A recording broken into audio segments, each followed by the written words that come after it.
June 1941. Operation Barbarossa unleashed the full might of the Wehrmacht across the Soviet Union. Ukraine, with its fertile lands and rich industrial heartland, was a primary target. The Donbas, an industrial basin spanning modern-day Donetsk and Luhansk oblasts, held immense strategic value. Its vast coal mines and heavy industry were crucial for any war effort. As German forces drove east, Soviet commanders implemented a scorched earth policy. Factories were dismantled and moved, mines flooded, and infrastructure destroyed to deny resources to the enemy. By October 1941, German Army Group South had penetrated deep into the Donbas. Key cities like Stalino, now Donetsk, and Voroshilovgrad, now Luhansk, fell after fierce fighting. The German High Command immediately sought to exploit Donbas resources. Engineers began the painstaking work of draining flooded mines and restarting damaged factories, often with forced labor. The occupation was brutal. German economic policies prioritized resource extraction for the Reich, leading to severe food shortages and widespread civilian suffering. Despite German efforts, industrial output lagged. Sabotage by partisan groups, raw material shortages, and a collapsing workforce hampered the occupiers' plans. Throughout 1942, the Donbas remained a critical, contested zone.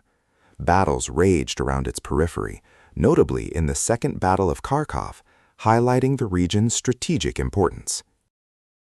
Deutsche Forces, though struggling to maintain full control, continued to fortify key industrial centers. Barbed wire, bunkers, and anti-tank ditches scarred the landscape. The coal from Donbas was desperately needed by the German war machine, but logistical challenges and partisan raids meant much of it never reached the Reich.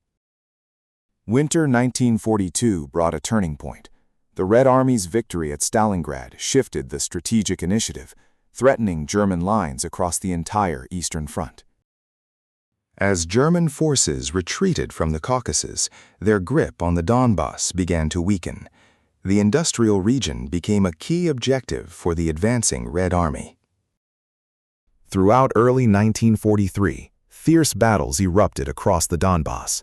The Soviet southwestern and southern fronts launched several offensives, aiming to retake the industrial heartland.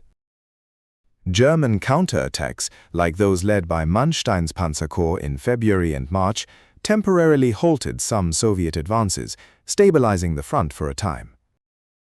The scale of destruction was immense. Cities, towns, and villages lay in ruins, their industrial infrastructure systematically demolished by both sides during retreats and advances. Thousands of civilians, caught between the warring armies, endured unimaginable hardships, starvation, and the constant threat of violence or forced deportation. The summer of 1943 marked the decisive phase. Following the Battle of Kursk, the Red Army launched the Donbas Strategic Offensive Operation on August 13th. General Fyodor Tolbukin's Southern Front and General Rodion Malinovsky's Southwestern Front spearheaded the attack, aiming to smash through German defenses. The Germans, under Army Group South Commander Erich von Manstein, prepared a formidable defense, but their forces were stretched thin after the costly defeat at Kursk. The offensive began with massive artillery barrages, pulverizing German strongpoints in troop concentrations along the Meuse River, a heavily fortified defensive line. Soviet infantry, supported by tanks, fought through elaborate German trench systems, minefields, and machine gun nests in brutal close-quarters combat. Air superiority often swung to the Soviets, with formations of IL-2 Sturmovix pounding German positions, disrupting communications and troop movements. The fight for the industrial cities was especially fierce. German garrisons were ordered to hold at all costs, turning factories and residential blocks into fortified strongpoints. On September 8, 1943, after weeks of intense fighting, Stalino, the largest city in the Donbas, was finally liberated by the Red Army. The liberation of Voroshilovgrad had come earlier, on February 14th, but the city had been recaptured by the Germans before its final liberation on September 1st. The Soviet advance revealed the true extent of the German scorched earth policy upon retreat. What the Soviets had not destroyed in 1941, the Germans razed in 1943. Mines were reflooded, power stations demolished, and heavy machinery either destroyed or carted away. The industrial heart of Ukraine lay utterly shattered. Survivors emerged from cellars and shelters to a landscape of ruins. The task of rebuilding was monumental, daunting even for a nation accustomed to wartime sacrifice. The liberation of the Donbas was a critical victory for the Soviet Union, removing a key industrial region from German control and opening the path to the Dnieper River. Over 2 years, the Donbas endured invasion, occupation, and liberation, each phase marked by intense violence and systematic destruction of its industrial core.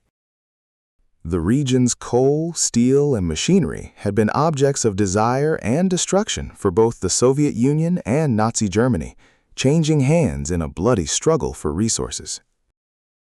The human cost was staggering. Millions of lives were lost, displaced, or scarred by the brutal conflict that tore through Ukraine's industrial heartland. Yet, even amid the rubble, the resilience of the Donbas people shone through. Rebuilding began almost immediately, laying the foundations for post-war recovery.